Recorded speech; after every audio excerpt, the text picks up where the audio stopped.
Ada seorang orientalis, orang Yahudi bernama Bernard Lewis. Kata Bernard Lewis, tahun 2050 umat Islam akan menguasai Europe. 2050 Islam sudah berkuasa di Europe. Itu yang berkata begitu bukan orang Islam. Tak sampai 100 tahun lagi. Dari mana analisa dia? Jerman akan diisi oleh imigran-imigran yang datang berpindah dari Turki. Orang Turki sudah memenuhi Jerman. Spanyol dengan Prancis diisi oleh orang Aljazair, Maroko, Mauritania, Tunisia mengisi. UK diisi oleh muslim-muslim yang datang dari India, Bangladesh, Pakistan. Tempat-tempat strategik diisi oleh orang Islam. Sedangkan mereka punah. Kenapa punah?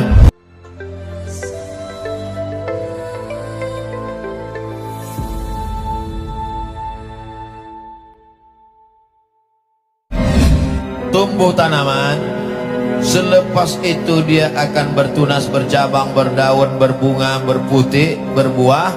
Selepas itu dia kemudian akan layu dan tumbang. Itu terjadi. Tumbuh tanaman Sayyidina Muhammad SAW diperjuangkan Khulafaur Rasyidin Abu Bakar, Umar, Utsman dan Ali. Kuat pada masa Bani Umayyah, jatuh Bani Umayyah. Naik Bani Abbasiyah, jatuh Bani Abbasiyah. Islam tetap besar, hebat sampai kepada Mesir. Jatuh, berkuasa pula 700 tahun di Andalusia. Jatuh di Eropa Barat, muncul di Eropa Timur Muhammad Al-Fatih. Sampai akhirnya pada tahun 1923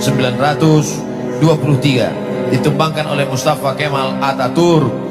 Mustafa Kemal Atatürk, dulu ada sahabat saya masa belajar kuliah, orang Turki, kata dia Mustafa Kemal Atatürk itu makamnya di atas tanah, sakaratul mautnya 6 bulan tak mati-mati. Lalu kemudian makamnya di atas tanah, bukan di dalam tanah, di semen di atas tanah, di Ankara. Oleh sebab itu maka bagaimana bisa jatuh? Akibat umat Islam lemah, berpecah belah, sibuk dengan masalah khilafiyah. La tanaza'u, jangan kamu bertikai, berkonflik, berpecah belah. Fatamshalu, kamu akan gagal. Wa tadhhaba rihukum, kehilangan semangat. Oleh sebab itu belajar dari Turki Utsmani supaya Islam tetap kokoh, tetap kuat, tetap jaya. Itu menunjukkan istana-istana yang megah di Topkapi yang ada di Istanbul, yang begitu hebatnya temboknya, 35 hektar, dikuasai beratus tahun. Di dapurnya aja, tukang masaknya aja 1000 orang. Bayangkan begitu hebatnya, hancur, berkeping, tumbang. Itu menunjukkan bahwa kekuatan binaan, kekuatan istana, kekuatan tidak kuat. Yang kuat adalah orangnya, mesti dikuatkan, manusianya, orang-orang yang bertakwa, orang-orang yang hebat, orang-orang yang punya kemauan yang kuat, orang-orang yang mujahid fisabilillah. Oleh sebab itu caranya adalah tidak lain tidak bukan menanamkan akidah, dikuatkan bahwa hidup ini kita tidak terlena dengan dunia. Kata Nabi SAW, sampai masanya nanti kamu akan seperti makanan di atas meja makan, yang satu menarik kakinya, yang satu menarik kepalanya, yang satu menarik dadanya. Aqillatun nahnu yawma idzin ya Rasulullah, apakah saat itu kami sedikit ya Rasulullah? Bal antum katsirun, jumlah kamu banyak. Lakinnakum ghusaun ka ghusa'is sail, tapi kamu seperti buih di tengah lautan yang tak ada kekuatan. Begitulah akhirnya, kerana dia tiada kekuatan, terpecah belah, ada pengkhianatan, ada kemunafikan. Akhirnya 1923, 1924 tumbang, terpecah.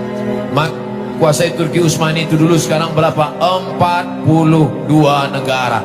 Dari mulai Ethiopia, jumlah negara Arab saja 22 negara, yang bukan negara Arab. Ethiopia di Afrika, sampailah negara Rumania, sampai kepada Eropa Barat, Eropa Timur. Itu semua di bawah kekuasaan Turki Utsmani. Kalau ingin mengetahui ini semua, mudah-mudahan dibukakan Allah rezeki, nanti pergi umrah, balik dari umrah singgah ke Turki untuk melihat peninggalan-peninggalan itu semua. Tapi al-Islamu ya'lu, Islam akan tetap tinggi, wala yu'la alaih. Jangan bercerita tentang Turki Utsmani ini lalu umat Islam menjadi lemah, menjadi takut. Tidak. Ada seorang orientalis, orang Yahudi bernama Bernard Lewis. Kata Bernard Lewis, tahun 2050 umat Islam akan menguasai Europe. 2050 Islam sudah berkuasa di Europe. Itu yang berkata begitu bukan orang Islam. Tak sampai 100 tahun lagi. Dari mana analisa dia? Jerman akan diisi oleh imigran-imigran yang datang berpindah dari Turki. Orang Turki sudah memenuhi Jerman. Spanyol dengan Prancis diisi oleh orang Aljazair, Maroko, Mauritania, Tunisia mengisi. UK diisi oleh muslim-muslim yang datang dari India, Bangladesh, Pakistan. Tempat-tempat strategik diisi oleh orang Islam. Sedangkan mereka punah. Kenapa punah? Sebab mereka tidak mau menikah. LGBT, terkena virus HIV, meninggal dunia. Sedangkan umat Islam pula banyak anak, makan tidur 10. Otaknya cerdas, banyak. Sekarang sudah, Masya Allah, Tabarakallah. Bernard Lewis, Yahudi ketakutan Islam akan banyak, Islam akan tidak perang. Islam menguasai Europe tidak dengan cara perang, tapi dengan cara apa? Dengan kekuatan ilmu pengetahuan. Maka Islam yang paling cepat pertumbuhannya amat sangat pesat Europe hari ini.